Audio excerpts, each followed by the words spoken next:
नमस्कार दोस्तों, स्वागत है आप सभी का इंडियन स्टडी के हिंदी यूट्यूब चैनल पर। चलिए स्टार्ट करते हैं। दोस्तों, आज की इस वीडियो में यूपी जेल वार्डर और फायरमैन के पदों के लिए जो आपकी वैकेंसी निकली है उसका ऑनलाइन टेस्ट लिया गया है, जिसका लेसन नंबर 7 है, जिसमें काफ़ी मोस्ट इंपोर्टेंट क्वेश्चंस को कवर किया गया है। दोस्तों, मैं अनअकैडमी पर ही पढ़ाता हूँ, तो अनअकैडमी पर मुझे फॉलो करने के लिए डिस्क्रिप्शन में दिए गए लिंक से आपको अनअकैडमी का लर्निंग ऐप डाउनलोड करना है और वहाँ जाके आप मुझे फॉलो कर सकते हो और मेरे द्वारा अपलोड किए गए कोर्सेज का लाभ उठा सकते हैं बिल्कुल फ्री में। जो लोग यूपी जेल वार्डर की तैयारी करना चाहते हैं तो आप मुझे अनअकैडमी पर आज ही फॉलो कर लीजिए, क्योंकि मैं आप लोगों के लिए काफ़ी इंटरेस्टिंग कोर्स प्रोवाइड करवाता रहता हूँ डेली बेसिस पे। एक कोर्स का मैं डिस्क्रिप्शन में लिंक प्रोवाइड करवा दूंगा, तो आप एक बार जरूर से चेक कर लीजिएगा। पहला क्वेश्चन दोस्तों आपके सामने है कि लघुर्मी में कौन सी संधि है, ये हमको बताना है। अयादी संधि, दीर्घ संधि, वृद्धि संधि या स्वर संधि। तो दोस्तों, अगर हम बात करें लघुर्मी की कि लघुर्मी में कौन सी संधि है, तो लघुर्मी में होगी आपकी दीर्घ संधि। यानी कि इस क्वेश्चन का दूसरा ऑप्शन जो हो जाएगा बिल्कुल करेक्ट हो जाएगा। लघुर्मी में आपकी दीर्घ संधि या दीर्घ स्वर संधि होगी, यानी कि इस क्वेश्चन का दूसरा ऑप्शन आपका बिल्कुल करेक्ट है। नेक्स्ट क्वेश्चन है आपका कि निम्नलिखित में से कौन सा तद्भव शब्द है, ये हमको बताना है। तद्भव यानी कि हिंदी वाला शब्द हमको बताना है कि कौन सा तद्भव शब्द यानी कि हिंदी वाला शब्द है। आम, गौ, आम्र या सर्प। तो हमको बताना है कि कौन सा हिंदी वाला शब्द है। ठीक है। तो दोस्तों, अगर हम बात करें तद्भव की, तो तद्भव जो है वो आपका आम जो है वो आपका तद्भव शब्द है। कौन सा? आम। आम कौन सा शब्द है? तद्भव शब्द है। जी हाँ दोस्तों, आम जो हो जाएगा वो आपका तद्भव शब्द हो जाएगा, यानी कि इस क्वेश्चन का पहला ऑप्शन आपका बिल्कुल करेक्ट हो जाएगा। आम तद्भव शब्द है। ठीक है। नेक्स्ट क्वेश्चन है आपका कि साखी के लेखक कौन है, ये हमको बताना है। मलिक मोहम्मद जायसी, रहीम, कबीरदास या सूरदास। तो दोस्तों, अगर हम बात करें साखी के लेखक की, तो कबीरदास जो हैं वो आपके साखी के लेखक हैं। कौन? कबीरदास। कबीरदास साखी के लेखक है और कबीरदास की अन्य रचनाएं भी हैं, जैसे सबद हो गया, रमैनी हो गई। ये सब आपकी कबीरदास की प्रमुख रचनाएं हैं और साखी भी कबीरदास की प्रमुख रचना है। ठीक है। तो इम्पोर्टेंट क्वेश्चन है, ध्यान से इसको याद कर लीजिएगा। नेक्स्ट क्वेश्चन है आपका कि बीभत्स रस का स्थायी भाव क्या होता है, ये हमको बताना है। शांत, विस्मय, निर्वेद या जुगुप्सा। तो दोस्तों, अगर हम बात करें बीभत्स रस के स्थायी भाव की, तो बीभत्स रस का जो आपका स्थायी भाव होता है वो होता है आपका जुगुप्सा। क्या दोस्तों? जुगुप्सा जो होता है वो आपका बीभत्स रस का स्थायी भाव होता है। तो काफी ज्यादा इंपॉर्टेंट क्वेश्चन आपके एग्जाम के लिए। जुगुप्सा किस रस का स्थायी भाव होता है? बीभत्स रस का स्थायी भाव होता है। नेक्स्ट क्वेश्चन आपके सामने ये रहा कि हिंदी भाषा में कितने व्यंजन होते हैं, ये हमको बताना है। 21, 33, 36 या 40।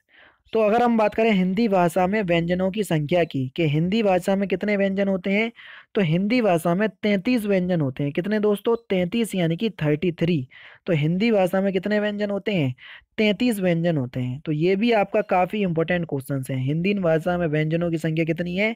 33, 33। तो हिंदी भाषा में व्यंजनों की संख्या आपकी 33। नेक्स्ट क्वेश्चन है आपका कि निम्नलिखित में से कौन सा संज्ञा संज्ञा का प्रकार नहीं है, ये हमको बताना है।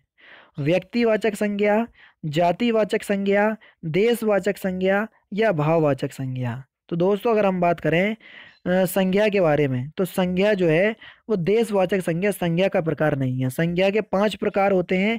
द्रव्यवाचक संज्ञा, गुणवाचक संज्ञा, भाववाचक संज्ञा, व्यक्तिवाचक संज्ञा। ये आपके संज्ञा के होते हैं। ठीक है।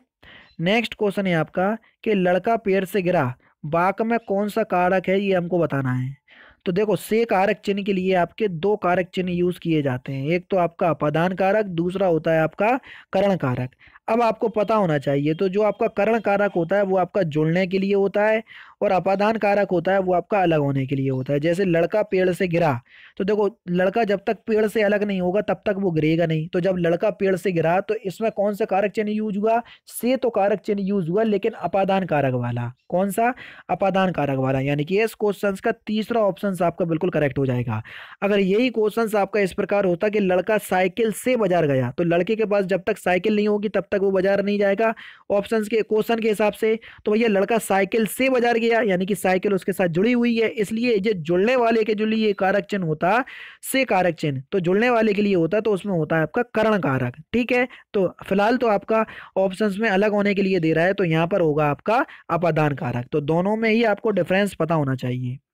को और के लिए किस कारक चिन्ह के चिन्ह है ये हमको बताना है। तो जल्दी से बताइए, संप्रदान कारक के, करण कारक के, अपादान कारक के या संबोधन कारक के। तो को और के लिए जो आपके कारक चिन्ह है ये आपके संप्रदान कारक के हैं। किसके दोस्तों? संप्रदान कारक के, यानी कि इस क्वेश्चन का पहला ऑप्शन जो हो जाएगा बिल्कुल करेक्ट हो जाएगा। तो इंपोर्टेंट क्वेश्चन है, ध्यान से इसको भी आप याद कर लीजिएगा।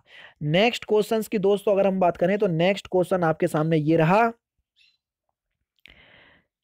कि ज्येष्ठ का हमको विलोम शब्द बताना है कि ज्येष्ठ का विलोम शब्द क्या होगा, अग्रज, मनुज, बड़ा या कनिष्ठ। तो जल्दी से बताइए कि ज्येष्ठ का विलोम शब्द क्या होगा।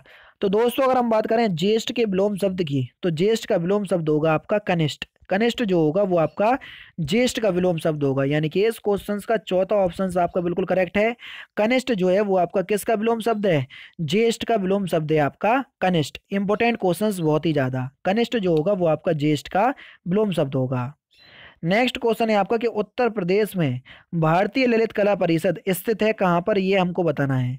लखनऊ में, आगरा में, सीतापुर में या वाराणसी में। तो दोस्तों अगर हम बात करें उत्तर प्रदेश के किस शहर में भारतीय ललित कला अकादमी या ललित कला परिषद स्थित है, तो आपका जो सही उत्तर है वो है आपका वाराणसी। कहाँ पर स्थित है? वाराणसी में स्थित है आपका, उत्तर प्रदेश के वाराणसी शहर में भारतीय ललित कला परिषद स्थित है।